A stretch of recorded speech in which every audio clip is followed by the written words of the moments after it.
Slava lui Dumnezeu stă în ascunderea lucrurilor, iar slavă împăraților stă în cercetarea lucrurilor. Proverbele 25, versetul 2. Astăzi voi citi în Luca. Domnul Iisus a spus, hai să citesc mai întâi în Ioan din nou, în 12, 14. În 14 cu 12. Adevărat, adevărat. Când adevărul îți spune adevărat, adevărat, uneori spunea doar adevărat, dar când zicea adevărat, adevărat. Și de ce zice adevărat, adevărat? De obicei, spunea lucru greu de crezut. Când Domnul zice adevărat, adevărat, ceea ce urmează știe că pentru unii nu vor crede și vor întoarce sensul cuvintelor, vor căuta scurtături.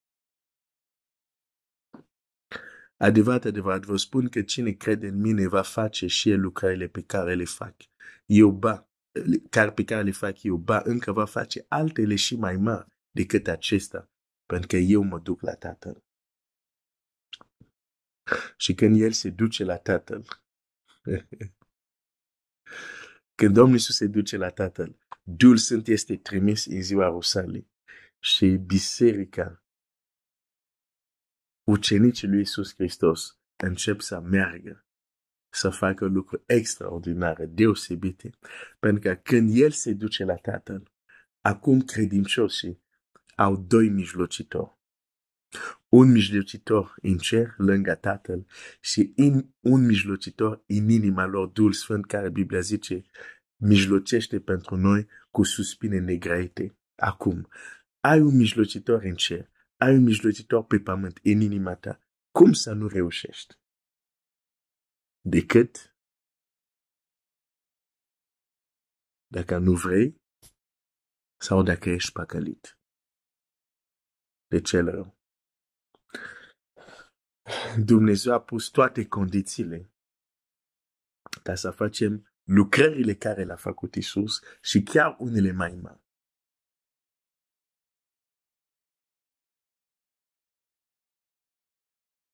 Zice, vă este de folos să mă duc, ca Duhul Sfânt să fie trimis, dar nu numai. Este de folos pentru că avem un mijlocitor acum, la Tatăl, care se roagă, care mijlocește pentru noi. De aceea nu fi descurajat. Chiar dacă totul pare că este întuneric, există un moment unde Dumnezeu zice să fie lumină. Că Biblia zice la început a fost cerul și pământul. Pământul era pustiu și gol și era întuneric pe fața adâncului. Dar Biblia zice acolo și Duhul lui Dumnezeu se mișcă deasupra apelor. Unde este Duhul lui Dumnezeu, mereu este speranță. Și Dumnezeu a zis să fie lumină. Când Domnul Iisus a plecat, avem un mijlocitor în cer, avem un mijlocitor pe pământ, în inima noastră, Duhul lui Dumnezeu. Și atunci, indiferent de întuneric, de adânc, am speranță. Că vine momentul unde cuvântul lui Dumnezeu aduce lumină care distruge întunericul. Și lumina este cunoașterea cuvântului Dumnezeu. Uneori te rogi întuneric să se ducă. Dumnezeu zice, răspunsul meu este lumină. Apoi nu vreau să cunosc tema asta. Nu vreau să studiez asta. Ok? Rămâne în ignoranță, adică în întuneric. Dar Dumnezeu nu vrea să rămâne în întuneric. Ne-a dat cuvântul lui și ne-a dat Duhul lui ca să ne călăuzească în tot adevărul care să ne facă liberi.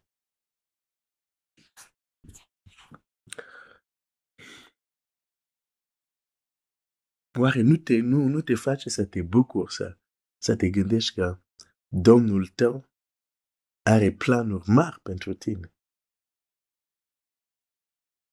Adevărat, adevărat, vă spun că cine crede în mine va face și el lucrările care le fac eu. ba încă va face altele și mai mari. Nu-ți face ceva? Ești indiferent la faptul că Domnul Iisus are așa planuri mari pentru cei care cred în El?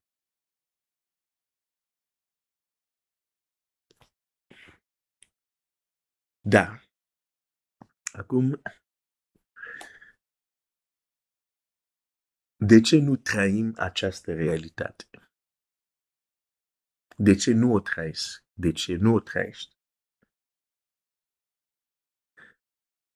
Nu pentru că nu trăim ce spune cuvântul lui Dumnezeu, înseamnă că trebuie să-l schimbăm.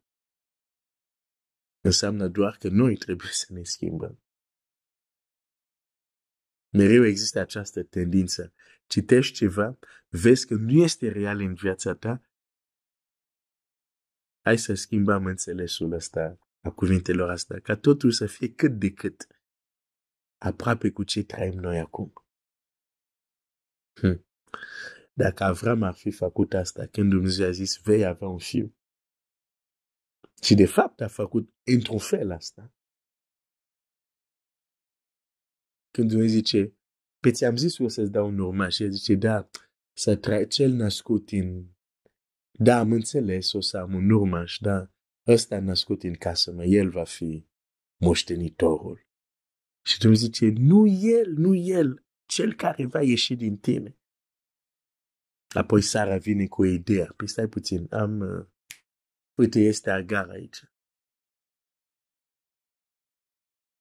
De ce? Pentru că noi, când cuvintele lui Dumnezeu sunt de necrezut, facem cumva ceva ca să o scrotatură, să zicem, de fapt, cuvintele înseamnă asta. Ce zici? Îmi dai un moștenitor? Uite, ăsta a născut în casa mea. Și nu zice, nu despre el am vorbit. Ce ai spus? Vom face lucrări mai mari. Uite, avem microfoane, avem internet, putem atinge mai mulți oameni. Nu despre asta vorbeam. Oh, Seigneur. Ok. Seigneur Jésus, aide-moi. Aide-moi.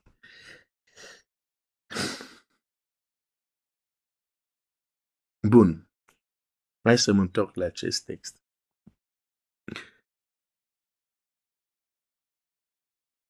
Domnul Iisus zice, cel care crede în mine va face ceea ce fac eu și lucru mai mari.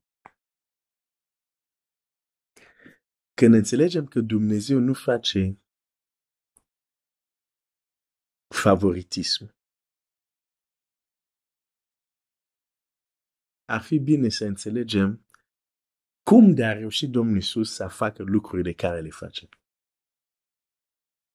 Oare a reușit să le facă doar că era Mesia, Domnul Iisus, sau există anumite elemente care trebuie să le ținem în considerare? Adică să le vedem, pentru că Scriptura ne vorbește despre ele. Ok. O să mă duc în cartea Luca acum. Luca. Apropo, o paranteză. Nu am nimic împotriva tehnologiei. Chiar acum nu folosesc tehnologia, un telefon pentru a înregistra asta. Dar nu sunt de acord cu scurtăturile de genul facem lucruri mai mari, că cu tehnologia putem să atingem mai mulți oameni, deși este un aspect pozitiv bun, dar asta nu ne provoacă pe noi la schimbare, că deja avem tehnologie, o folosim. Dar dacă înțelegem că se referă la lucruri deosebite care le face el și noi ne dăm seama că nu le facem, poate ne provoacă la o schimbare. Ok.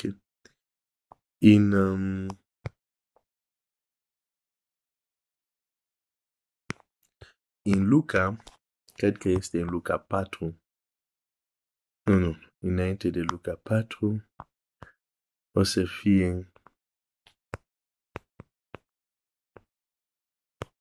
în Luca 2 atunci. Da, o să fie în Luca 2. Așa. În Luca 2, versetul 40, citesc cuvintele următoare. Iar pruncul creștea și se întărea, era plin de înțelepciune și harul lui Dumnezeu era peste el. Iar pruncul creștea și se întărea, era plină de înțelepciune. Domnul Iisus a trecut printr-un proces de creștere. Nu s-a născut cunoscând toate tainele.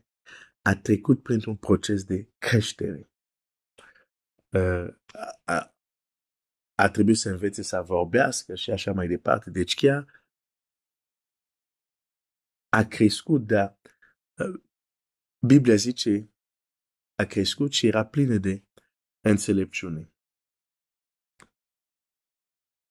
La versetul 45 avem episodul unde părinții se duc să-l caute. Dar nu l-au găsit și s-au întors la Ierusalim să-l caute. Versetul 45, la 46. După 3 zile l-au găsit în templu, șezând în mijlocul învățătorilor, ascultându-i și punându-le întrebări.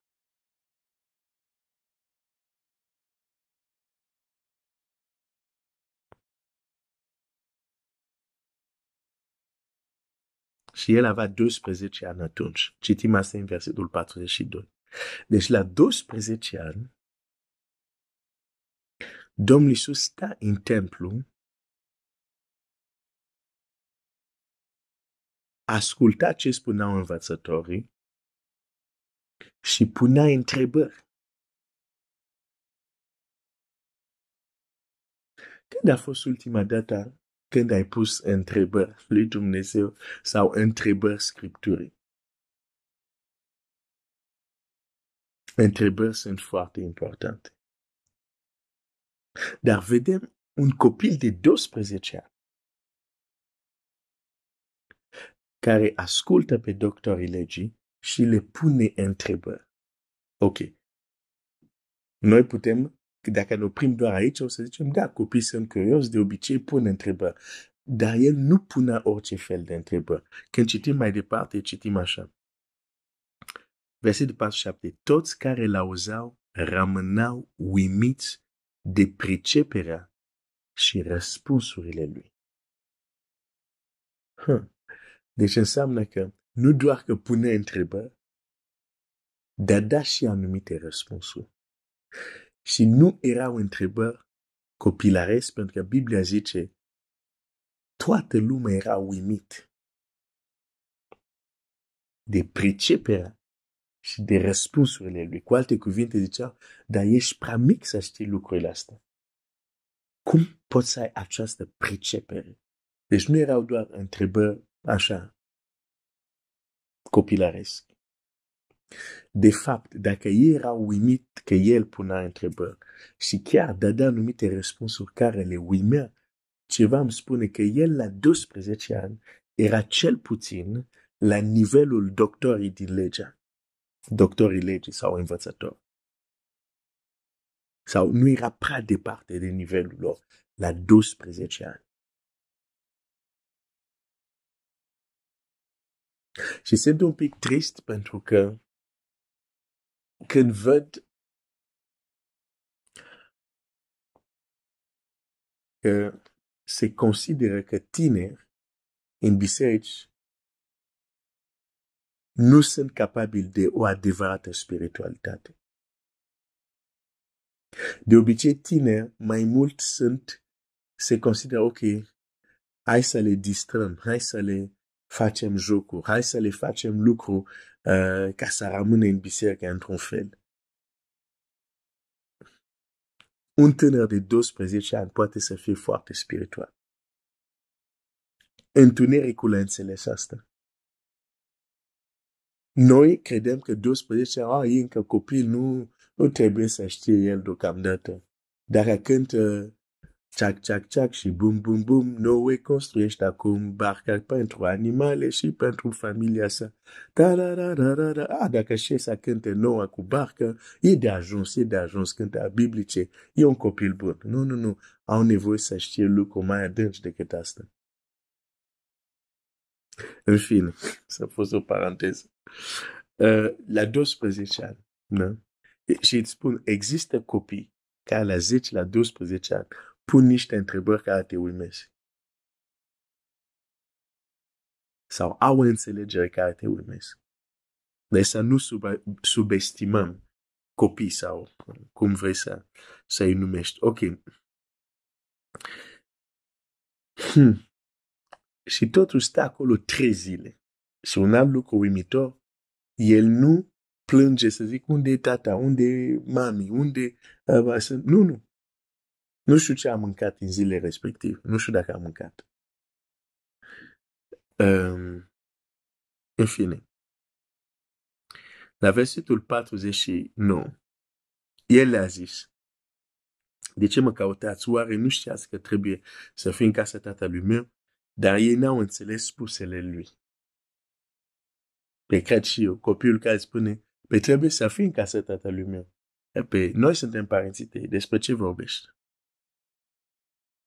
Și n-au înțeles cuvintele lui. Deci, la 12 ani, avea așa un nivel unde, chiar când vorbea, și unii adulți nu înțelegeau ce spune el. La 12 ani. Vreau să ajung la ceva, vreau să-ți arăt ceva cu asta. De asta insistă să-l vedem la 12 ani.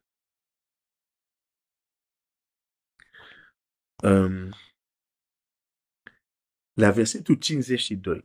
Deși la 12 ani, ca să aibă înțelepciunea respectiv, Biblia zice a crescut. Da? La versetul 52, după acest eveniment, Biblia zice și Iisus creștea în înțelepciune, în statură. Și a tot mai plăcut înaintea lui Dumnezeu și înaintea oamenilor. Înainte s-a zis a crescut. Aici din nou ni se spune a crescut. De ce? Pentru că era în continuare creștere, în înțelepciune, Sofia.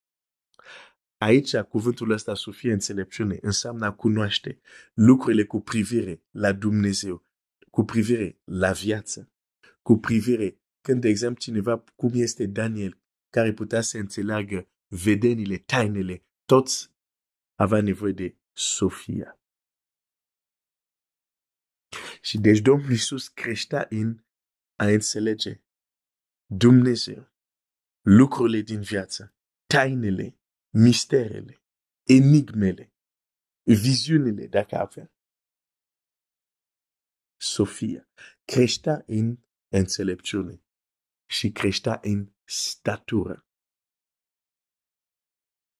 Statura aici se referă la mai multe aspecte, și aspectul fizic, și statura înseamnă și în înălțime. Deci exista o continuă creștere. Asta îmi spune că dacă la 12 ani nivelul lui putea să fie aproape de nivelul învățătorii legii, la 12 ani, și dacă el a continuat să crească și nu s-a plafonat, te poți imagina ce înțelepciune avea el la 30 de ani.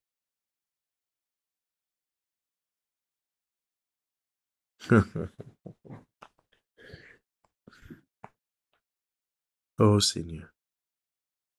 Dacă la 12 ani, poate nivelul lui depășea deja nivelul învățătorii legii. La 12 ani, nivelul lui depășea, dacă vrei să spun, nivelul bisericii lui locale. Și a continuat tot așa până la 30 de ani. Poți să-ți dai seama la ce nivel avea el. O să zic un lucru care nu știu cum să-l zic frumos. Dar problema unor creștini este că, unora, este că ei nu se ridică niciodată dincolo de nivelul bisericii locale. unde s-a plafonat biserica local, acolo s-au plafonat și ei. Însă Iisus intră în templu și pune întrebări la care unii nu știu cum să răspund. Pentru că nu se limitează la nivelul de cunoaștere a învățătorii legii din templu, a mers mai departe, a continuat să crească. Nu e pentru că vreau, cum să spun, nu că aș vrea să spun ceva negativ despre biserici locale. Nu e vorba de asta. Mulțumesc lui Dumnezeu pentru biserici. Fără biserici nu aș fi auzit Evanghelia. Dar vreau să arăt un fapt, un fenomen. O plafonare care există în viața unor copii al lui Dumnezeu care nu pot gândi în afară de ce gândește templul lor. Se ridică doar la nivelul învățăturii templului lor. Dar nu vor să se ridice la nivelul învățăturii Scripturii. Și asta este o plafonare. Dar, hai să citesc Efeseni 4.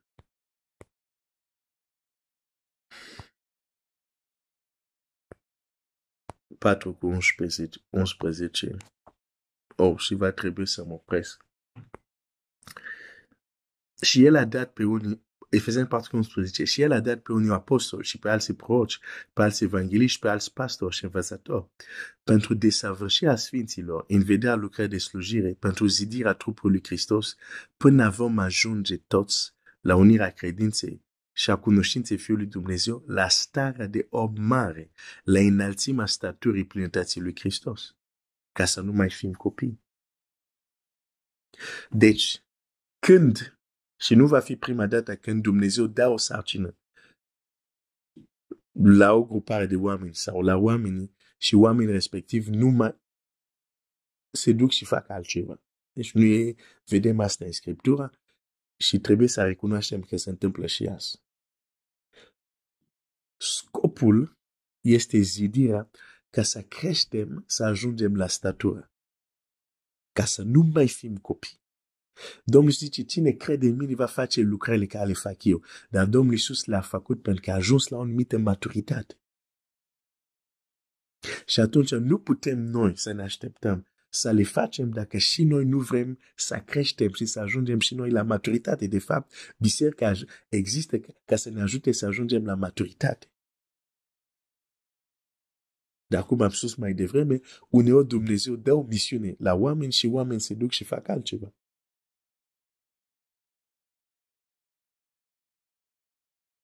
Și nu pentru că suntem într-o biserică, creștem neapărat. Am postat versetul ieri, putem să ne întâlnim să fim mai rei. Să regresăm în loc să progresăm. Și asta este o întrebare foarte serioasă. Frate, sora, progresezi sau regresezi? Înainte sau te-ai plafonat? Pentru că Domnul Iisus a făcut ce a făcut ca om matur. Deja la 12 ani vedem ce înțelepciunea lui. Atunci ne putem imagina când a ajuns la 30 de ani, ce maturitate. Dar când mă uit uneori la unele dezbateri care le avem, nu pot să mă consider nici eu matur. Zic, suntem încă copii. Dacă discutăm încă asta, dacă încă asta este o problemă, dacă încă asta, și nu dau exemplu acum că nu mai am timp. Da? Când forma este mult mai important decât conținutul. Când, de exemplu, pentru unii, hai să dau totuși un exemplu, pentru unii consideră că modul corect pentru a te ruga în biserică trebuie să fie unul se roagă, zice amin și celălalt se roagă. E un mod de a se ruga. Dar dacă alții se roagă toți deodată împreună, Pentru unii se potignesc în asta. Zic, nu, asta nu e de la Dumnezeu. Zic, da? Da, dacă Biblia zice Dumnezeu este un Dumnezeu al ordinii. Nu al dezordinii. Zic, da, dar citește bine. În textul ne zice asta, vorbesc în contextul prorociei și zice, puteți proroci toți unul după altuia, în Corinteni. Dar nu se referă la rugăciune acolo. Că în alte texte, tot în Faptele, de exemplu, vei citi și au ridicat glasul toți împreună. Îți dau doar un exemplu. Deci, cu o așa maturitate, unde putem merge? Cu un așa mod de a gândi. Limitat. În sensul, dacă ceva nu, în biserica mea nu se face așa, înseamnă că ceilalți, dacă fac ceva care nu se face în biserica mea, înseamnă că este greșit. În loc să te duci la Scriptura să vezi dacă e greșit sau nu, mulți oameni judecă în funcție de ce se întâmplă în curtea lor. Dacă la mine se face, e corect. Dacă nu se face la mine, și tu faci, nu este corect. Cu o astfel de gândire, oare nu suntem copii? Știu că ceea ce spun nu este plăcut de auzit. Dar trebuie să recunoaștem că nu avem impactul în lume care ar trebui să-l avem. Și trebuie să recunoaștem că suntem încă copii. Și avem nevoie de a crește. Pentru că știi că ești copii și când de mult trebuia să fii matur, poate te ajută să crești. Te ajută să zici, ok, gata cu plafonarea asta. Doamne, vreau să cresc. Ok. O să mă opresc aici. Am fost un pic lung azi dimineața, dar și ca și om, ce este mai bun și potențialul maxim se manifestă când suntem maturi. Atunci, dacă suntem plafonat, ziceam că celul a câștigat. De ce? Pentru că știe că a blocat,